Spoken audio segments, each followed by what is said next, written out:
Hi mga Kapuyaters, welcome back to my channel and I'm so excited for today. It's because it's my first time live ever.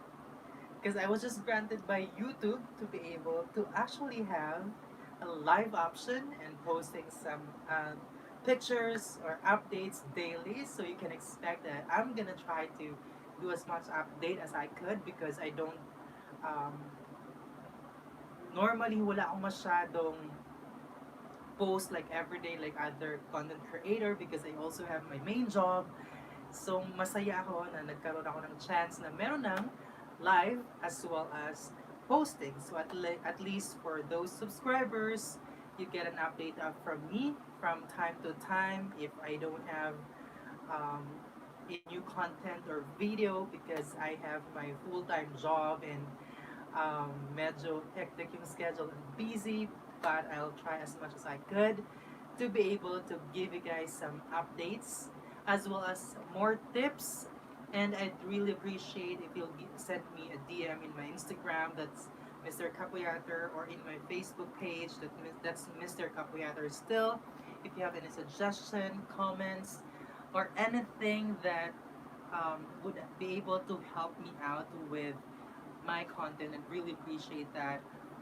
For today, since it's my first time live, I'm not even sure if there's gonna be viewers, but I'm just really trying to have this feature because I don't know how it works really, but I'm just totally happy. So, naisip ko for today, I'll be giving you some backstory of uh, my vlog as to why I started, how it started, what's my goal, and I'll give you some background of who I am, paano nabuo si Mr. Kapuyater, um, and ano yung pinaka-goal ko sa vlog ko, right?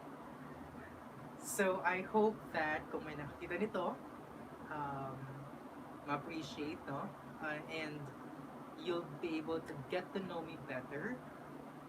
Um, First, I'd like to have or to do a shout out to those subscribers. I just reached 1,000 subscribers recently. I just received the notification. So um, sobrang na happy ako. It's just 1,000. It's not even like 0.001% of other content creator, but it's so difficult to actually reach that milestone. So I really appreciate those people who subscribe to my channel. I really appreciate yung nagsistick kahit hindi ako consistent sa pag a-upload ng video. So, thank you very much. And kung nag-share ng videos, nag-DM sa akin and nag-message sa Facebook at sa Instagram, giving some comments, giving some push and lifting my spirit with regard to what I'm doing. I know I'm not as expert. I'm not even good in editing because I'm doing everything on my own. But the reason why I still want to push for my vlog is because I have my personal goal, and I'll be discussing that throughout this video. So I hope you can stick around, or you can review this in the future if you'd like to get to know me better. Alrighty, for now, um, hi, Kuya Mac. Thank you very much. And you're a consistent commenter and supporter. Really appreciate it. Thank you very much. So, first, I'd like to introduce myself as to who I really am. So, my full name is Christian Von Andriano. So, the reason why my vlog is actually Mr. Kapuyater. I've been using Kapuyaters for the longest period of time, probably 5, 6, 7, 8 years ago, with my personal Facebook account. So, like ang tawag ko sa kanila, hi mga kapuyaters, because I've been working in the call center industry for a decade now. It's 10 years, more or less. Um, so, parang para to sa mga kasamahan natin sa industriya na laging nagpupuyat. So, from the root word puyat, And since it's a person or people, so Kapuyaters yung tawag ko. But that's way back um, 2013, 12 probably. I haven't really started my vlog. I didn't really intend to do vlogging back then, but I just love calling my followers and friends kapuyaters, and it's meant for those people who's working at night, having a night shift, kasi sila yung mga parang I felt nakaagapay ko sila sa puyatan. So that's when it started. And when I started vlogging, I asked my friends and my colleagues and they said, "Uy, kapuyaters na lang." Kasi kahit sa opisina, they're calling me kapuyater. "Uy, kapuyater." Lalo na pag bago kong friends sa Facebook or bagong subscriber or followers, "Uy, Mr. Kapuyater." Ganyan. So, doon siya nag-start.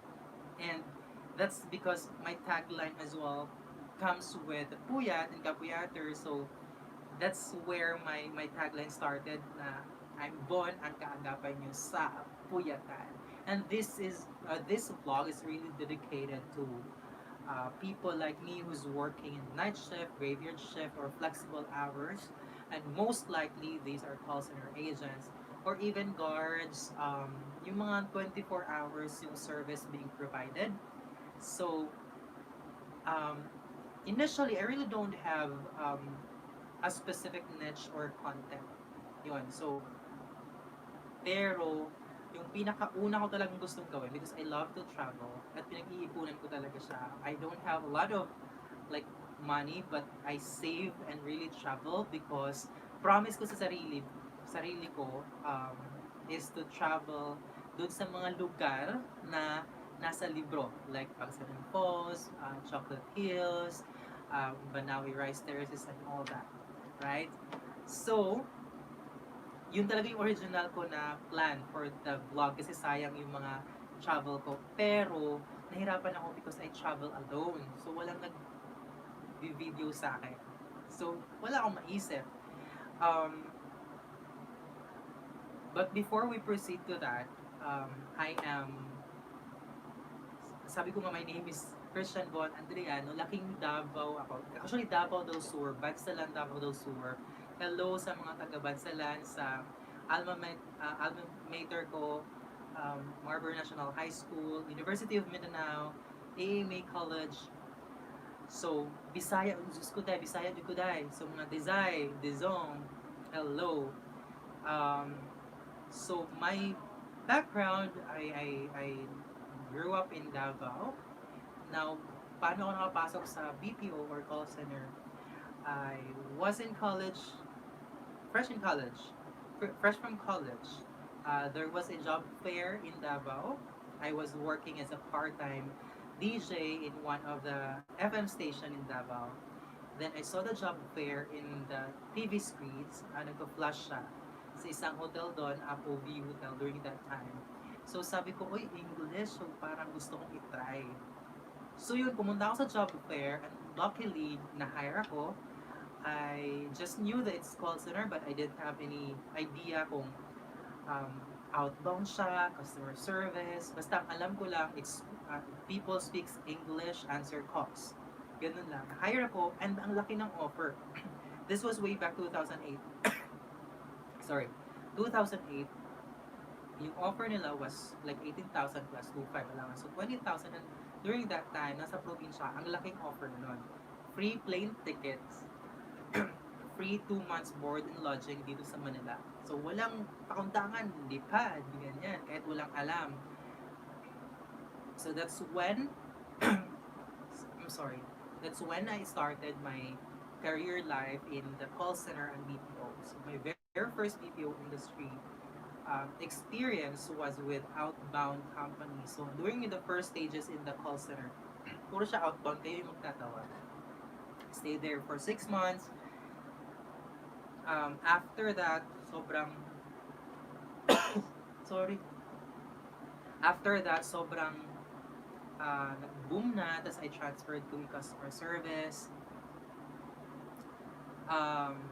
Tapos doon na nag-start yung career ko. I started as a subject matter expert. I was assigned in the recruitment. Then I moved back to the operation to become a team lead or supervisor. After which, nagpaaral ako ng kapatid. Tapos,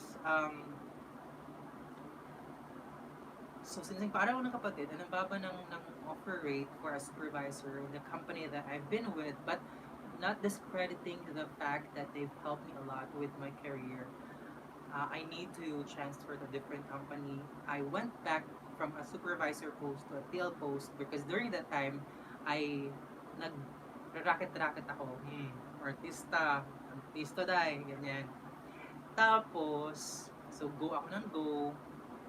Kasi eventually, after my sibling or my sister graduated college, I redirected my goal.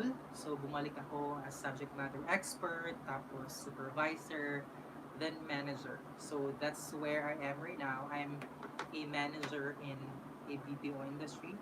It's a deputy manager role, but for some company, their structure, it's an operations manager.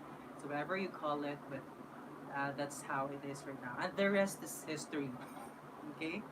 Now, how did I start vlogging?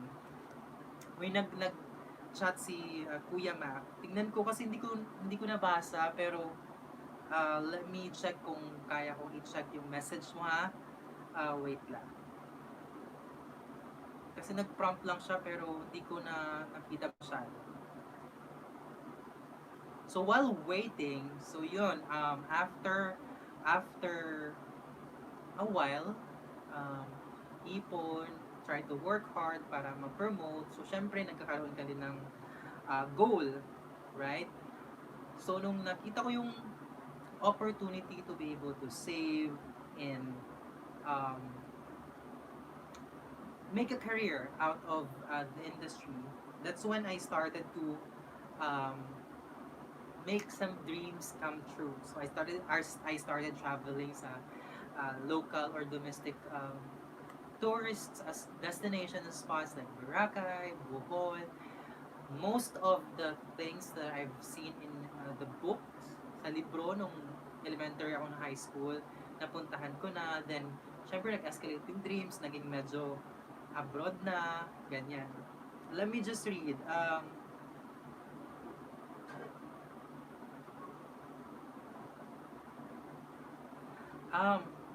Hi Kuya Mac. Um, I'm flattered and honored na nakaka-help yung techniques and tips na binibigay ko. I know na may marami pang magagaling na content creator with the same content that I'm doing, but I really appreciate you supporting. And thank you very much. Nakaka-boost siya ng confidence to continue kasi hindi din siya madali. You need to spend time, editing and all. And I'm a one-man team. So wala akong ibang inaasahan na mag-edit, mag-video, magbigay ng suggestions. I'm just asking from my friends and my colleagues kung anong pwede. So, thank you. Thank you for your support. More power. Please give me some feedback kung ano yung gusto mong makita pa na mga tips and techniques and I'll try to accommodate it and post it to my next video. Ilang taon ako nag-start sa BPO. I was probably turning 20 during that time na nag-start ako sa BPO industry. As in, sobrang totoy na totoy pa. And I remember, and this is really funny, but I've learned a lot of lessons. Kasi nasabi ko talaga yung mga Pinoy napaka-racist, ganun. Um, Galing ako sa province, tapos alam mo yung skill level ko is dito, pero yung confidence level ko is dito. Tapos, feeling ko ang galing-galing ko talaga mag-English. Pero dumating ako sa Manila, I don't even know how to speak Tagalog really well. Tapos, ang tigas pala ng accent ko sa English. I thought ang galing ko, pero nung narinig ko yung boses ko, yung may mga mock calls na and everything, my God, like, para akong sobrang regional nung accent ko at pinagtatawanan ako ng mga colleagues ko. Even yung accent ko sa Tagalog, pinagtatawanan. And, syempre nakaka-hurt ng feelings yun. But, I use it as an encouragement, as a constructive criticism. May nagtatawag ng basura, sorry. Constructive criticism. At I really work hard to be able to speak Tagalog fluently as much as I could. Pero syempre dahil pag Bisaya, lumalabas talaga ang accent dahil, no? Then English, I practice every day. There was even a point wherein napapanaginipan ko na yung mga spios. Ganun siya ka grabe. So, yeah, I was 19 to 20 years old nung nag-start ako sa BPO. Yun. Um, Going back, so, yun, so I started dreaming and medyo may ipuntat na din akong very light, nakapag-save ako. So that's when I started to travel. So ang una ko talagang naisip, sayang kasi yung travel kung mag-vlog ako. Pero mahirap kasi wala akong cameraman, mag-isa lang ako lagi. So wala din. And I know that there's a lot of content creator sa travel vlog. Tapos mga way back way back 2 years ago, ang dami nagpapatulong sa akin na pumasok sa BPO, tapos nagtatanong, especially galing sa province, tapos some of my high school teachers, um, nagtatanong sila how I am, and sinasabi ko sa kanila, looking back, sobrang layo na ng narating ko, and I'm contented with where I am right now. To doon ko naisip na, I'm getting older and I wanna have purpose. Hindi ako super magaling. I feel that there's a lot of people who inspired me as well to work harder with my craft and my skills sa BPO industry. Pero I felt na I can have more purpose kung isi-share ko yung uh, natutunan ko at nalalaman ko. So, ito yung naging goal ko when I started my vlog at mga tips and techniques. First is, I really want to develop myself more. When I say I want to develop myself more, in reality, sobrang mahihain ko po sa totoong buhay. I have a lot of insecurities. May basura. Sorry. I have a lot of insecurities. Even with my speaking ability, I don't feel that it's 100% there. There's a lot of people I can really hear who's very articulate in terms of speaking in English. But I'm not disregarding the fact that speaking in English is not a measurement of your intelligence. I just felt that I can be better when speaking. I can be better in terms of my stage presence and my public speaking skills. So, sa totoong buhay, akala talaga ng ibang tao sa opisina na extrovert ako. Pero, pag nakilala niyo ako ng totoo, sobrang introvert ako. As in, minsan akala nila sobrang snap ko sa totoong buhay kasi hindi ako kumikibo pag hindi mo ako nahang hi or hello. So, ganyan ako.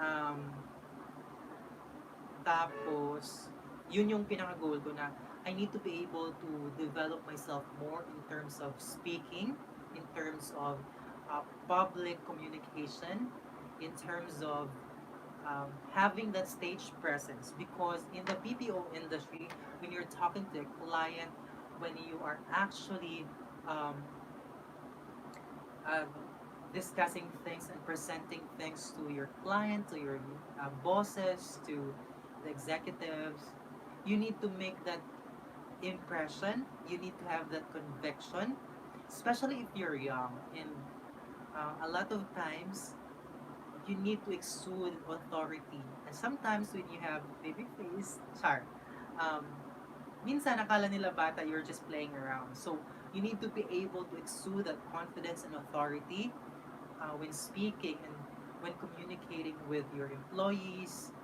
or with your colleagues or with your uplines or managers. So, yun yung gusto ko pang ma-develop and I'd like to learn more and better day by day as I stay in this industry.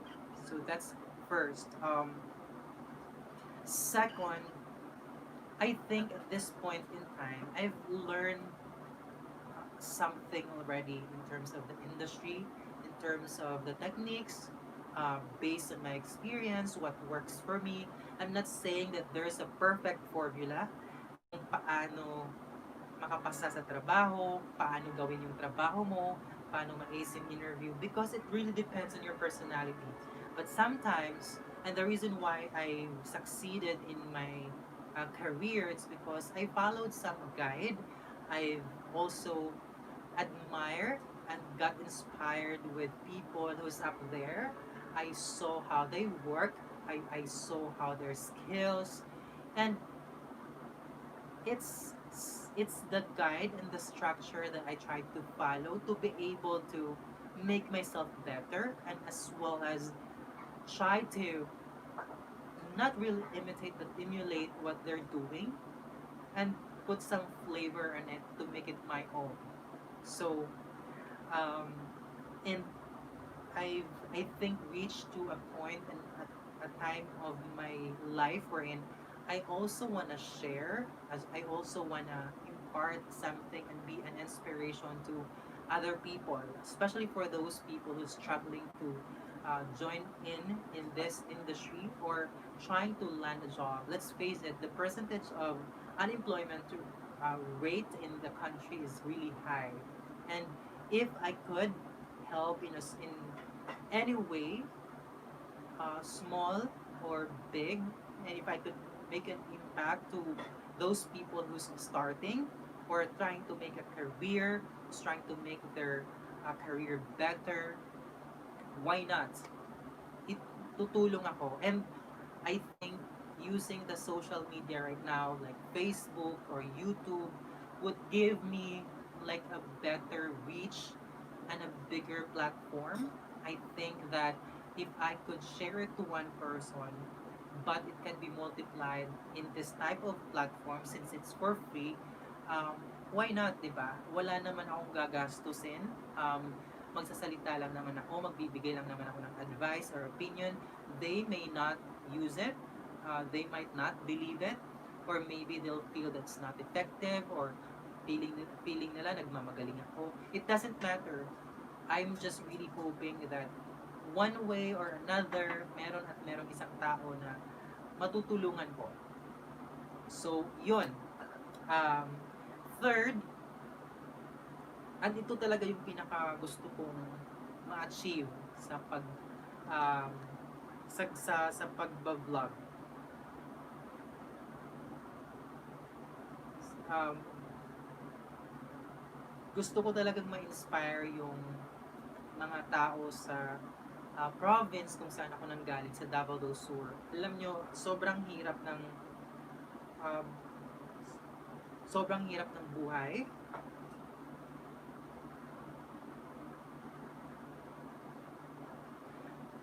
Um, Before I continue my chat, si Kuya Mac, how do you manage your time? How do you manage your time um, doing all of those BPO vlogs, etc.? Honest answer, sobrang hirap niya. Um, so, if you're a manager, you're trying to manage your time, managing your downlines, yung mga agents mo, yung supervisors mo. So, may isa-isa silang problema, kailangan mo i-address. Kailangan mo din silang tulungan sa mga trabaho nila. Kailangan magbigay ka ng feedback. So, it consumes time. Tapos, iba-ibang stress level yung nabibigay ng bawat um, employees na under sa'yo. Sa agent, syempre, i-address mo yung um, mga bagay-bagay na on an agent level, ganun yung the way they perceive things, medyo stressful yung behavior and emotional issues nila compared to work. So, i-address mo yun, yung mga supervisors mo, meron din syempreng iba-ibang opportunity. Tapos, sidelines yung tawag ko sa mga bosses ko, mga higher managers. So, kailangan mo din silang i-address, kailangan gawin mo yung mga bagay-bagay na ipapagawa nila sa'yo. Tapos, yung uplines naman are my clients because we talk directly to our clients. We do things. We collaborate with our clients. So, pag gano'n, 360 yung ginagawa. And sometimes, yung 8 hours of work is not really enough. Pero, we have 24 hours sa isang araw. Um, this is what I've learned throughout my stay in the BPO industry. I remember during my first phases sa industry na to, I was a supervisor and I was performing outside artista Kuya Max. So ganyan, feeling no. So kailangan 8 hours, sobrang dapat magla-log out na ako, uuwi na ako kasi magpe-prepare ako. I have 4 hours to um, do this, like perform o ganitong oras. As in, kailangan i-time management. Kung kailangan mong isulat sa kalendaryo, kung kailangan mong i-alarm sa cellphone mo, lahat ng schedules mo, do it. As in, ganun siya. Tapos, gawin mo siya ng more than 21 days, 30 days, kasi kailangan maging habit siya ng katawan mo. Kailangan yung body clock mo sumunod. So, dapat nakaschedule siya. That's what I did. It's not easy, pero kaya. And you need to love what you do. Ito talaga yung sinasabi ko. You need to love what you do. Um, nung nag-start ako ng vlogging, it's difficult because kailangan mo maging totoo when nagtitape ka ng video mo. Pero sometimes kung pagod ka, wala yung motivation mo na, oh, kailangan ko na pala. So, nag-alarm na yung phone ko. That's the reason why, if you notice, may mga skips ako na week na dapat every week nag-upload ako. Pero sometimes wala because I'm too tired, I'm too consumed dun sa main work ko. Pero I always, lalo na nung pandemic, now we need to do everything. Like, do the legwork, transition all our people to work at home, mag-send ng PCs, mag-check kung gumagana na, may internet na ba sila, yung reklamo nila, paano yung trabaho nila, paano yung buhay nila, paano yung mga bills nila, lahat i-address mo. And my energy was too consumed na I don't have the energy to give anymore with other things. I try to balance everything. I go to the gym, I exercise, I try to balance social life, so kailangan ko pa rin gumala, do the vlogging, do the planning para sa vlog kasi pag nag-vlog ka, hindi naman siya diretso salang na lang, kailangan mo pag-isipan yung gagawin mo, tapos after that, mag-i-edit ka, so, pero sinusulat ko siya at nag-alarm clock talaga ako. It's a matter of time management at kung nagawa mo siya in the next 90 days, I'm pretty sure magagawa mo siya.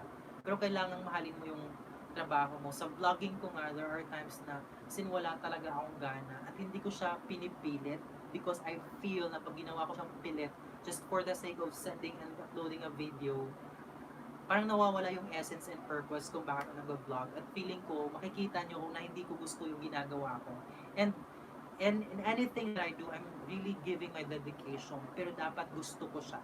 And dapat may sense of purpose. So, yun, to answer your question, it's a matter of time management. Madali siya? No. Pero kaya? Yes.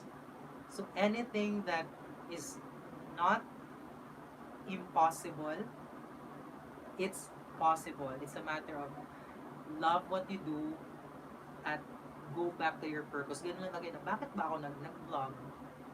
Eh kasi gusto kong makatulong sa mga nagsisimulang mga bata, yung mga teenager, kaya ginagawa ko siya. So, dinidivide ko talaga yung oras ko. Like for example, I work at night from 10 p.m. to 7 a.m. Tinatry ko talaga maging efficient na trapusin lahat ng trabaho ko within the specific time frame. Tapos, it's either magpapahinga ako ng 2 hours from 7, 8, 9, or kung hindi ako makatulog pa, mag-iisip na ako, magsusulat na ako ng potential content, tapos ni-review ko na siya kung paano ko sasabihin. Hindi ko nga na-perfect pero pinag-iisipan ko kung paano yung mag-outline, ganyan. Tapos, iti-tape ko siya ng mga 1 oras approximately. Tapos, after that, matutulog na ako ng 4 hours. Pag-gising ko, syempre, tamad-tamad ka pang mag-prepare for work, magluto, ganyan, or kumain sa labas, or bumili ng pagkain. Habang nakaupo ako, nanood ako ng TV or YouTube, magta-try na ako mag-edit ng pakonti-konti. Tapos, tinatry ko siyang tapusin ng 2 hours time. Because if you notice, yung editing ko is totally bad. And I apologize for that. Pero tinatry ko po talagang humanap ng app. Tinatry ko din po humanap ng mga students na um, mga IT students na kaya mag-edit na kung kaya kong bayaran ng kung mura lang naman, hindi ko afford, wala pa akong pera dito. So, kung willing naman silang mag-edit ng mga short videos, uy, mag PM naman or direct message me. I badly need an editor. Um, Tapos, I spent like an hour checking some vlogs, checking some content creator. Kasi gusto ko talagang ma-improve yung sarili ko sa paggagawa ng vlog. So, um, tinitingnan ko yung mga ideas nila, paano sila mag-vlog, paano yung mga trademarks nila, paano yung speaking ability nila. Kasi minsan, um, na, na, parang gusto kong ilabas pa yung personality ko sa vlog, pero hindi pa ako sanay. So, I'm trying to check other vlogs and content creators, how they are, paano sila ka-authentic, and sobrang dami kong natututunan. I also chats with some of my mentors before, some of my managers before, and ask their ideas and feedback and advice kung paano ko mapabuti yung content ko, paano ko mas maging targeted kung ano talagang gusto kong gawin sa vlog ko. Yun, so that's an hour. Tapos kain, tapos 2 hours, try to exercise. So again, I always promote, try to balance your work, social life, and health. Lalo na pag tumatanda na, nararamdaman ko na yung mga sakit-sakit sa tuhod. So, alam mo na yan. Um, so, yun, I still exercise kahit basic. I bike for 30 minutes. Um, Minsan, dinajagi ko siya sa morning or sa hapon kung hindi masyadong mainit. Tapos, few exercises. Home exercises ako ngayon kasi sarado yung mga gym. Ganyan. Tapos yun, prepare for work, list down the to-do things na meron ako for the day, ano yung mga targets ko for the entire shift. Ina-organize ko na siya para alam ko na yung direction ko pagdating ko sa opisina or pag nag-work ako at home, alam ko na yung mga susunod-sunod na dapat kong i-accomplish. Meetings, presentations, coaching with some of my TLs, discussion with some of my TLs, um, updates, tapos check with my colleagues, tapos yun. Siyempre kasama na yung breaks doon, chika-chika with my co-managers, how they are, checking how they feel, ano yung issues nila, tapos sharing of um, our issues na pwede sila makatulong sa pag-fix. So, ganun. So, just really try to practice time management. Kaya yan. So, I know nasa abroad ka, Kuya Mac, no? I think you'll have more time then. Um, so, I encourage you to do something that you're passionate about. And ito din yung reason ko for the vlog. Third reason is I really want to inspire yung mga kabataan kung saan ako nanggaling sa bansa ng Davao del Sur at sa Mindanao in general na kasi I grew up from elementary to high school na farmer. Nagtatrabaho talaga ako sa palayan. A lot of people won't believe me pero totoo po yun at hindi ko siya kinakahiya. To where I am right now, a big part is actually my past. Like, I always look back to where I started pag alam kong stress na ako at nag-iinarte na ako sa buhay na nakapagod ganito. I always look back at inaalala ko kung gaano kahirap, gaano kainit yung buong araw akong nag-aani ng palay sa probinsya. At gusto ko din ma-inspire yung mga kabataan kong relatives, yung mga pinsan ko, at saka yung mga students to my alma mater. I hope ma-share ito yung video na to at yung mga tips. I want them to realize, kaya gusto kong i-cover sa vlog ko yung mga tips and techniques para mabigyan sila ng opportunity to learn better yung ibang ways na hindi lang dun sa school pero may mga outlet and social medias content and source na pwede ng pag-aralan para mas maging better sila at they prepare for a bigger world dun sa paghahanap ng trabaho. Second is I really want to inspire them ito talaga yung pinaka I want to inspire them and let them realize na may mas malaking mundo kaysa dun sa probinsya. Na kaya nag-aaral tayo ng mabuti para magkaroon tayo ng better opportunity at bigger opportunity outside our barangay, outside the province, na hindi lang yung cycle kasi kadalasan a lot of people there kung mag farmer ka, yun na lang yung buhay mo. You'll wake up, pagkatapos mong graduate ng high school, magtatanim, mag-aani ng kahit paulit-ulit lang, tapos walang improvement kasi yun na yung pinamana sa'yo ng parents mo. And it defeats the purpose of them sending you to school kung hindi mo ma-utilize para mas maging better yung future mo. And hindi ko po dinidisregard yung pagiging farmer ha. I really admire how noble yung pagiging farmer. Walang hindi makakain kung walang farmers. Pero give yourself a chance to see the bigger opportunity, to see the bigger world. I think you have a better purpose. Alam ko ang daming magagaling sa probinsya na hindi lang nabibigyan ng opportunity at sometimes takot silang sumubok, and taking risk in life is really important para maging matagumpay. Sometimes you are hindered by being afraid of what's out there. Yung being afraid of being unsure sa mga magaganap sa buhay. Pero yung life, what makes life interesting is yung unsure ka, bigla na lang mangyayari. Ang kailangan mo lang gawin is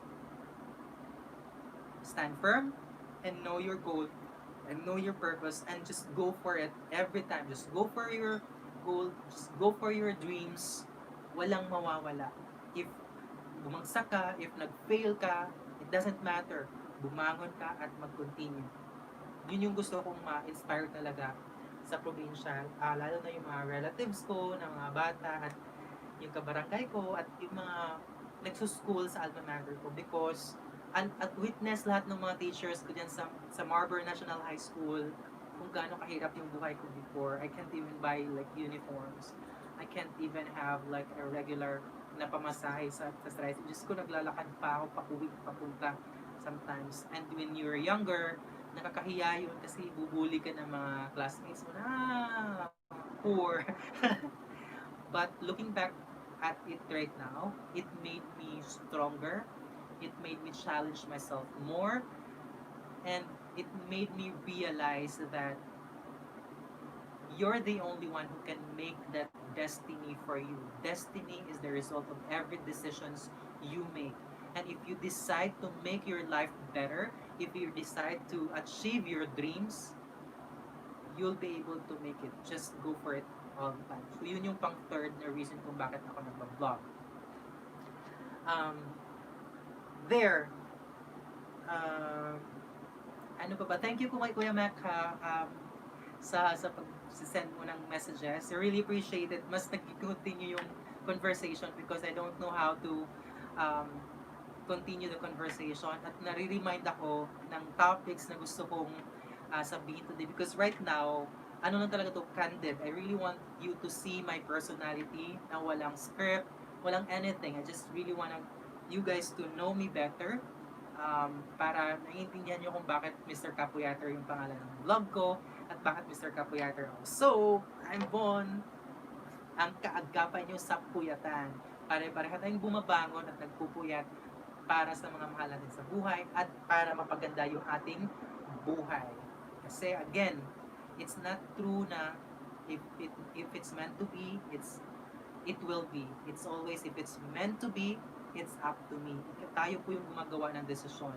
Mali man or tama or not the best decision, we were the one who made that decision. We are always given that free will and options by God. It's up to us on how to make it fruitful and make our lives better. Okay?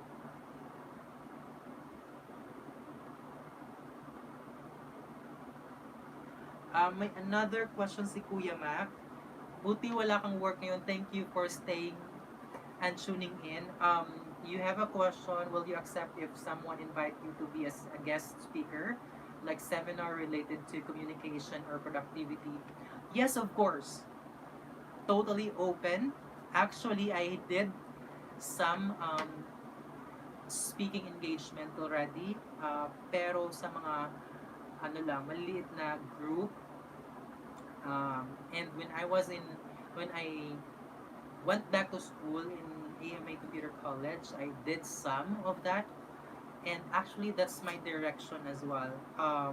Kasi feeling ko, mas effective ako sa live and personal speaking and yung pag-convey ng message in person. So, I'm open to that. Actually, nag-inquire na ako ng isang school for public speaking and public um, speaking class kasi gusto ko talagang ma-improve yung um, pagsasalita ko in public. I'm doing hosting jobs sa work ko, small engagement and big engagement. I did some hosting with some of the barangays that may kakilala ako, and even to the schools. Um, pero I'm really gearing towards making a bigger platform and being able to um, impact people by sharing my stories, sharing how I improved coming from a humble beginnings. Kasi totoo, galing ako sa sobrang hirap na family. And a lot of people doesn't believe that. Pero it's true. Alam na ng mga kapitbahay ko yan, mga pinsan ko, mga family members ko, and friends ko, um, wherein they're already abroad as well and prosper in their lives. Pero kami yung para magkakasama before. So alam nila kung gaano kahirap yung buhay ko. And I really crawl talaga, ginapang ko talaga, work hard to where I am right now. And if I could inspire people, if I could um, impact in my own little ways, why not? And if speaking in front of any groups, especially yung mga gusto ko talagang magkaroon doon ng parang speaking engagement doon sa mga tao na takot sumubok, na takot mag-take ng risks. Kasi gusto ko talaga silang encourage to push for it. Honestly, as a manager, a lot of people sees me as sobrang strict, sobrang by the book, as in non-negotiable. At honestly, totoo yun. Pero, that's a tough love. Lalo na pag gusto kong mag-umangat ka at mag-improve yung buhay mo. Um, sobrang pinupush kita ng todo talaga. At sometimes, ma-hurt ka na lang, maiiyak ka na lang. Pero, believe believe it or not, you'll come to a point wherein you'll realize na lahat ng ginagawa ko sa'yo is something that will lead you to make you stronger and make your life and career better. And that's what I call tough love. Don't go to any managers or any supervisors who tolerates yung kagaguhan natin, kalokohan natin sa opisina, pagpipetics mode. No. Pumunta ka doon sa manager na pipigain ka, kakastiguhin ka, paiiyakin ka sa galit, sa sama ng loob, kasi naiinis siya sa'yo na hindi mo nagagawa yung trabaho mo ng tama at tinutulungan ka para maging better. Dun ka. Because na-experience ko yan when I was starting and look at where I am right now. Because tinake ko siya lahat ng sinasabi nila. And I realized nung medyo nag-mature na ako na they were all right. And that's where I am right now. So, dun sa mga feeling ko na-offend ko, nasaktan, nagtampo, I won't really apologize. But I really wish and I hope that in the future, you'll realize na it was nothing personal. Mahal ko lang talaga kayo. So, man-notice nyo, pag gusto ka kayong umangat at mag-improve, tinututukan ko kayo at lagi ko yung pinupuna, lagi ko yung pinapansin. That's my way of showing my care and love for my employees at gusto kong umangat. Pag hindi kita pinapansin, that means to say, dead ma ako. Pag may attitude ka, pag matigas yung ulo mo, if you're not coachable, if you may sarili kang opinion sa mga bagay-bagay at ayaw mo makinig and you're not receptive to any coaching and feedback, now, I won't waste my time to people like those. I'd rather give my time and effort and skill and energy to those people na kahit medyo mabagal, lack of skills, pero nakikita ko yung desire to improve, open-minded, na matuto, nakikinig, at gustong umangat ng buhay kasi yun yung mga tao na iba-value yung turo mo at kahit minsan it's not the right way of telling them that this is what you should do and sometimes nakakasakit ka but they know that you have a good intention and that's who I am as a manager talaga. So kung hindi mo kaya, sorry, pero I won't change for you, I won't adjust for you. If you wanna learn, if you wanna be better, then you stick around, adjusts. That's it. So yun. So the answer is yes. I'm very open to public speaking. Kung may opportunity ako to be able to share my story, to be able to give a positive message of how to be productive, how you can be an effective communicator, and how to improve your career, how to make a start with what you want and what your fields. Go ako, Kuya Mac. Thank you. I love that question. Sobrang di ko napasama yan sa gusto kong sabihin today, pero I love that. Yun pala yung isa kong goal na gusto rin mag-prosper sa public speaking para mas lumaki yung platform ko to make an inspiration to others. And if I could help one way or another, gagawin ko yun. Thank you!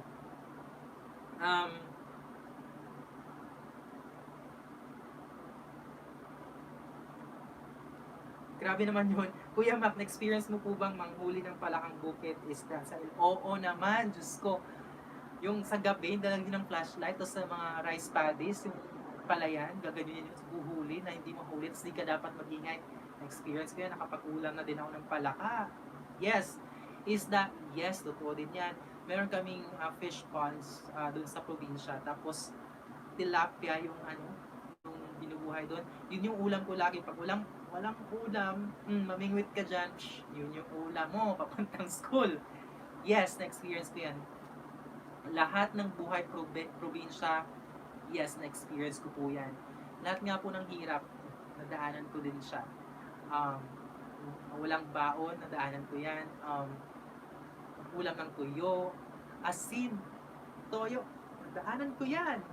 So, yan. Maraming hindi naniniwala kasi akala nila ngayon ang arte-arte ko. Pero, no. I'm not ashamed of it.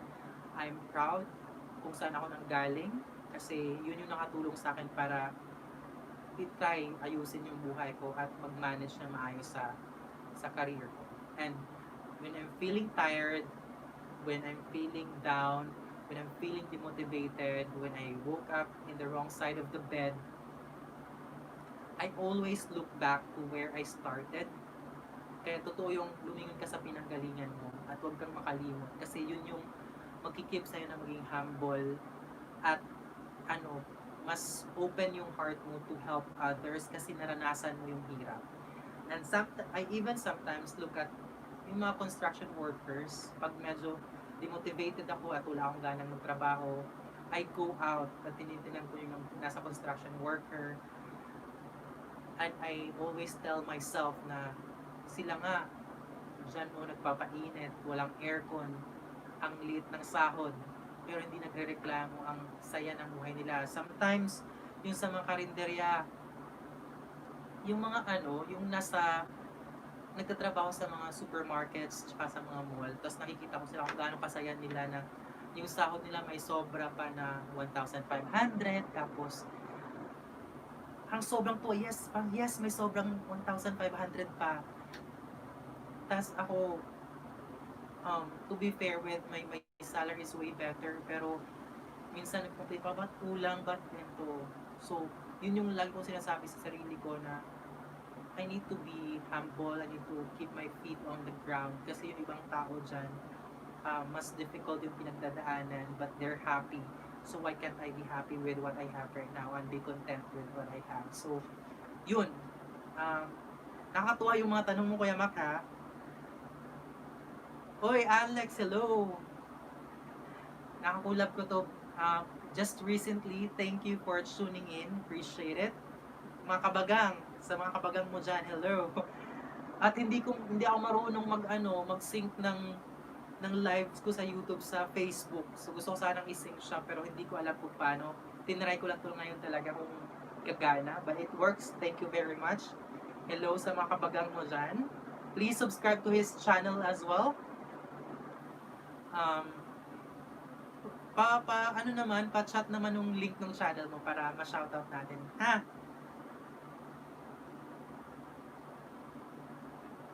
Nakaakyat na ba ako sa puno at manguha ng bunga ng aratiles or siritas? Ay, feeling ko yung aratiles sa amin, mansanitas. Yes, nakaakyat na ako sa puno ng niyog. Alam mo yung sa bukid, di ba nanguha kayo ng palwa yung tawag sa amin eh, ng niyog, ng mga tuyo. So inakyat namin yan, tapos mga kami ng buko kasi yung sa probinsya namin, kasama yung mga, sa grandparents side ko, maraming bukuhan, ganyan, ganyan. So maakyat kami. Kasama ko yung pinsan ko si Gab. Hello! Hi Gab! Yun, kasi siya yung kasabay kong lumaki. So yes, naranasan ko umakyat ng mangga, ng kayabas, lahat. lahat. Lahat ng it was a good childhood. Lahat ng nadaanan ng mga bata sa probinsya, nadaanan ko din. Hindi naman ako na-deprive, kahit mahirap kami, hindi ako na-deprive sa experience ng pagiging bata. Medyo, siguro may mga, sana what if kaya mayaman ako, or what if kaya meron akong laruan na ganyan, what if nabibili ko tong ganito, what if nabibili ko tong shoes na to. So, yung mga ganong bagay. Pero, in terms of experience, mga akyat ko, yes, alam mo ba yung sa puno ng niyog na pag umakyat ka, tapos pag mo sa dulo, wala nang ganyan, anong tawag nito? Yung ganyan, yung hakbangan. Tapos magpapaslide ka pababa, yung legs mo sugat-sugat na pagbaba mo. Experience ko yan. Ganon. Um,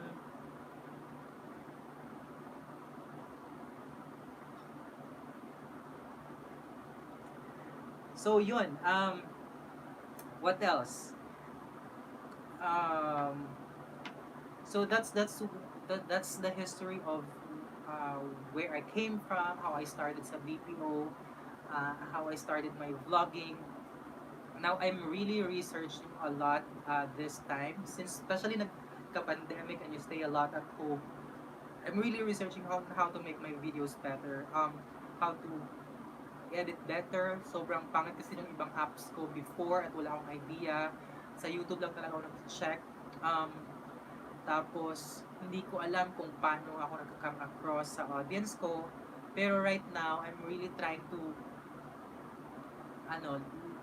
look for sources and content to make my vlog better and to make it more interesting. I have planned contents in the future. I hope that ma-execute ko siya. But sooner, I'm really trying to work hard to make my content better. And I hope na sa mga subscribers ko, you stay there. Alam ko pa iba-iba tips and techniques, tapos nag-reaction video ako. Maybe in the future, I'll tackle everything from tips and techniques, paano umayos yung lifestyle mo, yung health mo, paano ma-maintain yung itsura,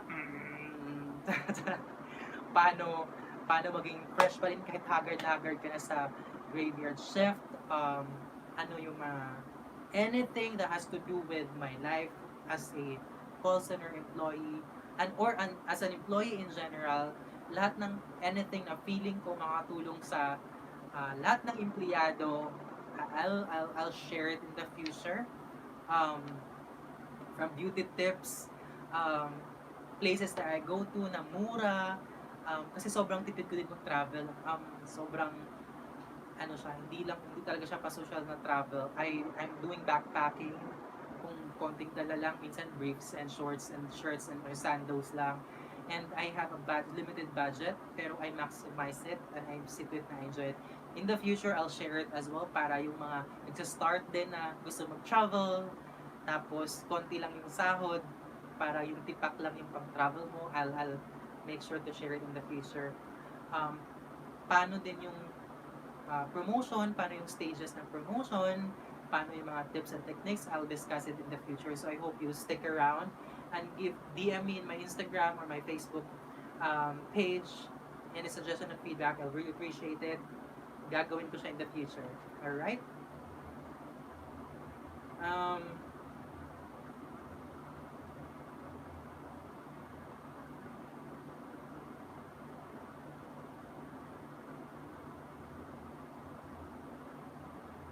Sino po nakasama mo dati nung nasa showbiz ka pa? No extra lang po talaga. Pero I was able to work with Sarah Geronimo at saka Coco Martin dun sa I forgot na tuloy. Sobrang tagal na yung musical serye nila. Between Walang Ningning ba yun? Parang parang remake siya ng Between Walang Ningning, ganyan. Tapos, um, merong oh my God, I forgot na. Pero mga serye-serye lang, mga extra-extra na nakakatawa, super proud ka. Tapos, sabi ko, oh, lalabas na ako dyan, lalabas na ako dyan. Tapos biglang kamay lang nakita, likod lang nakita, ganyan, na-edit na pala. Tapos, I did some few shows for Center for Pop. Nag-try din ako nag-voice lesson ako. Tapos, meron sila mga shows, mga mall shows, ganyan, ganyan. I did the concert, mini concert na ganyan. Few singers na nakasama ko na medyo sumikat na Brian Olano, kasama ko siya ng voice lesson. Si Christian Gonzalez ng naging winner siya sa Bulacan area na medyo local artist na din siya. Si oh my God, isa nakasama ko sa mga parang shows, fashion shows, tapos nagpe-perform siya si Moira Lacambra. You can search her name, she's so beautiful right now. Tapos I forgot, mayroon akong group chat ko siya sa FB. Hanapin ko, merong isa, sumali siya sa boy band PH, naging finalist ba siya? Basta sumali siya sa boy band PH. I forgot his name, pero meron kaming group chat sa Facebook, pero hindi masyadong active right now. Iba-iba na yung mga career namin, yung iba nag-asawa na. So yun, tapos I was able to work with Erich Gonzalez as well dun sa Maalaala um, episode niya, na I remember na muntik na ako matanggal sa previous company ko during that time kasi nag-leave ako just for the taping, tapos nag-undoy, na-pack up, hindi natapos. Tapos hindi na ako pumasok, tawag ng tawag yung supervisor ko. I was an agent pa during that time, tapos hindi ako sumasagot. Tapos pagbalik ko, naka-endorse na ako to HR kasi mag-terminate na ako. Good thing, a certain manager vouched for me, tapos pinabalik ako. Tapos after a week or so, na-promote na ako subject matter expert. Tapos galit na galit yung TL ko. We're friends, pero sobrang galit na sa trabaho. Natututo din ako dun sa kanya na at work, when you do your work, just do your work. If you're friends outside. Hindi dapat naghahalo na pag friends ka, you give favor. Pag friends kayo, dapat may favoritism ka. No. Pag trabaho. Pag friends. So, pag sumama yung loob mo dahil napagalitan ka ng friend mo, it's wrong. You need to understand na pag ginagawa ng friend mo yung trabaho niya, dapat suportahan mo at huwag kang magalit. Kasi pagagalitan ka lang naman niya kung mahal ka niya. Ganun. I had a lot of experiences dun sa tinulungan kong ma-promote, tapos nung naging under sa akin, pag napapagalitan kasi hindi nagagawa ng tama yung trabaho, nagtatampo, umiiyak, umaalis sa kumpanya kasi ganito, sobrang pressure and everything. Come on, kilala niyo ako, hindi never change kung ano ako from the very beginning, kung ano yung ugali ko, kung paano ako nag-set ng expectations, yun ako, hindi magbabago. Pero, as soon as you forget that I'm your coworker and I'm doing my job, at pag hindi mo nagawa yung trabaho mo, tapos magagalit ka pag pinagalitan ka or na-call out ka, at paulit-ulit na lang tayo usapan, tapos nagagalit ka, tatanim ka ng grudge against me, wala akong magagawa nun. Kasi, emotion mo yon at ikaw na yon. Pero kung alam mo na kaya ka pinagalitan kasi mali yung trabaho mo or kulang yung gawa mo, then you need to be accepting na dapat maging constructive yung criticism na yun. So doon ko natutunan sa first TL ko na sobrang close kami, pero pag mali ako sa trabaho or nagkulang ako sa trabaho, late ako, absent ako, half day ako, or underperforming ako, pinapagalitan niya ako, and I totally understand it. I have a lot of successful na naging under din sa akin because they listen and they know na pag nagalit ako, it's because it's for their own good. So, for those people na under sa akin, kung gusto nyo talagang matuto at maging stronger at maging lesser yung emotional baggages nyo, you need to understand that I don't take things personally, but I see to it that you perform better, you discipline yourself because that's what's going to take you there. Because that's what my bosses taught me through the years. na be disciplined, have high integrity, do your work right, and make yourself better and learn every day because that's what's going to take you there. So that's just based on experience. But it might not work for everybody. Wala namang perfect formula kung paano i-train, i-hone, at saka i-educate yung isang tao. It's just really up to them kung paano nila gagamitin yung resources nila. If you guys sees me as one of your resources para maging better yung career nyo, para matuto kayo ng malilit na bagay-bagay, then stick around. Thank you. Thank you for the question, Kuya Mac. Ang galing. Ang ganda ng mga questions mo. I really appreciate it. May mga hindi pa ba ako natakal? Actually, yun lang. That's just really what covers yung kaya kong i-share sa inyo as my loyal subscribers. Thank you for subscribing. I hope magsa-stick around kayo. Kahit minsan boring kasi I know for this parang specific situation, you guys would like to have yung mga nakakatawa, yung mga pranks na will make our spirit better. But I hope that you appreciate my content and I hope that you see this as valuable at kahit hindi siya super funny. But I'm gonna try. Actually, funny naman ako sa totoong buhay. Pero ang hirap maging funny pag nagtuturo ka kasi baka akalain nila joke lang. Pero I'm trying to inject my personality at the same time try to really convey the depths and techniques na tinuturo ko and I hope that you appreciate it because you guys I really appreciate it. Shout out to everyone na nag-like, nag-follow sa akin sa Facebook at nag-subscribe sa channel ko dito. I really appreciate it from the bottom of my heart. Thank you very much. So for now, that's it. Matutulog na ako actually. I'm just gonna freshen up, clean up, then matutulog na because meron pa akong work later today. Actually, meron pa akong client business meeting later today. Actually, hindi pa tapos yung presentation ko, but I have time later on. Medyo na-budget ko na yung oras ko. I just really want to try the live session for YouTube because I was so excited nung nakita ko nag-send yung YouTube ng email na I'm already good para sa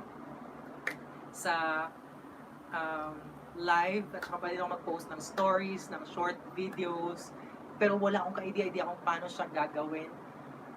Tinry ko lang talaga and it works. So thank you very much. I'll try to do as much as I could para magkaroon ako ng live interaction with you guys. And I hope na to be able to meet you in person in the future. Gusto ko talaga yun. Gusto ko makilala yung mga nagsusupport dito. And please don't hesitate to message me and DM me. Bisaya dong. DM me. Akala lang marami sobrang stricto pero no talaga. I'm really super friendly. Charot mga Tisay. Sa lahat ng mga Bisay dyan, mayong buntag. Thank you very much. May pahabol na message.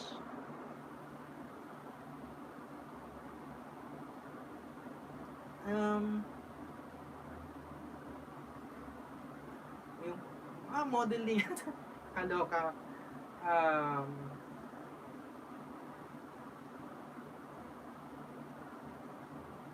Ano po advice niyo sa gustong mag-start ng modeling? Gustong mag-start ng modeling, try to know yourself better. Try to know your strength. Try to know your weaknesses. And believe in yourself. You might not be the most beautiful. You might not be the person who has the best physique or body. Pero dapat maniwala ka na kaya mo. Kasi hindi pagandahan ang mukha sa modeling. It's a matter of projection at how you carry yourself. Actually nag-start ako puro lang ako photoshoot. Tapos ayaw ko talagang tanggapin yung mga engagement ng yung ramp modeling. Kasi hindi ako matangkad. I'm just 5'7", 5'6 and a half, ganyan. Tapos one of my handlers said na, no, you are an intelligent model. You know how to project, you know how to carry yourself, and that's fair enough. But of course, you need to try to enhance yourself. Kasi pag nasa backstage kayo, doon tutubo ng mga insecurities mo sa buhay. Kasi makikita mo, gubaran kayo. Oh my God, ang ganda ng katawan niya, ang kinis niya, tapos ikaw hindi naman ganun kasyado. Pero kailangan mong kilalanin ng maayos yung sarili mo para pagdating doon, alam mo, malaki yung tiwala mo sa sarili mo na kahit hindi ikaw yung pinakamaganda, hindi ikaw yung pinakamatangkad, hindi ikaw yung pinakamaganda yung katawan, but you have your own unique individuality. Ganun lang. Tapos, start with photo shoots kasi dun ka matututo mag-acting, yung paano mag-project, hanapin yung angle ng mukha mo, paano mag-smile, paano mag-smize, paano igalawin yung katawan mo and everything, paano magsisynchronize yung galaw ng katawan mo from head to toe kasi kailangan yun. Practice, practice, practice, and if there's workshops na ino-offer for free, tapos may mga forum na mga models online, go for it. Madami kang matututunan doon. Watch videos of models, paano sila mag-project, may mga techniques talaga silang tinuturo, yung mga basic projection, go for it. And make sure na yun talaga yung gusto mo. Kasi that's what matters eh. Gustuhin mo talaga. Okay? I hope that helps.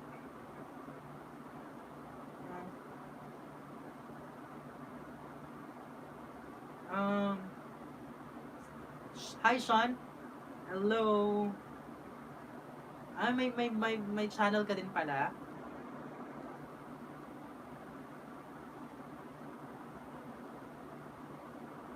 Hindi ko pa nakikita yung channel mo. Sean's Family Vlog ba yung channel mo? Thank you for tuning in and watching today. I really appreciate it. Shout out to your vlog if this is a vlog. Hello. I'll try to check it out after this live.